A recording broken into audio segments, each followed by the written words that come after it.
તો ગીર સોમનાથ જિલ્લામાં કસ્ટોડિયલ ડેથમાં મોટો ખુલાસો સામે આવ્યો છે, જે કહી શકાય કે થોડા મહિના અગાઉ જ ગીર સોમનાથના સૂત્રાપાડા પોલીસ સ્ટેશનમાં એક યુવતીને ભગાડી જવાની ફરિયાદ નોંધાઈ હતી।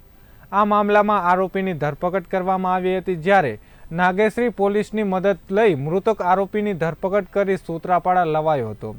મહત્વનું છે કે આરોપીને સૂત્રાપાડા જેલમાં રાખ્યો હતો, ત્યાં તેણે જેલના સળિયા સાથે માથું ભટકાડ્યું હતું। તો આરોપીને હોસ્પિટલ ખાતે ખસેડવામાં આવ્યો હતો। એટલું જ નહીં, ઝૂમ એપ દ્વારા જજ સમક્ષ પણ હાજર કરાયો હતો। આ બાબત સોશિયલ મીડિયામાં વિડીયો પણ જાહેર થયો હતો, જ્યાં ગીર સોમનાથ જિલ્લા એસપીએ પત્રકાર પરિષદ યોજી ખુલાસો કર્યો હતો।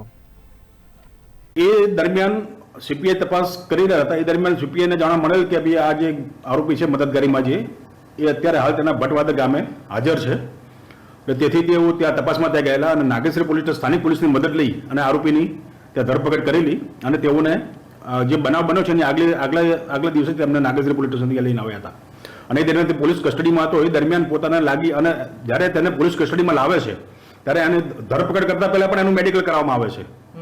મેડિકલ રિપોર્ટ આવ્યા પછી તેની ધરપકડ કરવામાં આવે છે। ત્યાં દરમિયાન એને કોઈ જાતની કોઈ ઈજા નથી। ત્યારબાદ એને લોકઅપમાં મૂકવામાં આવે છે અને લોકઅપમાં કોઈ કારણસર જેમાં કારણોસર પોતે જાતે જ પોતાની જાતને લોકઅપમાં ના સળિયા સાથે પોતાનું માથું અથડાઈને પોતાને ઈજાગ્રસ્ત કરે છે અને તાત્કાલિક એને સારવાર માટે ત્યાં સૂત્રાપાડા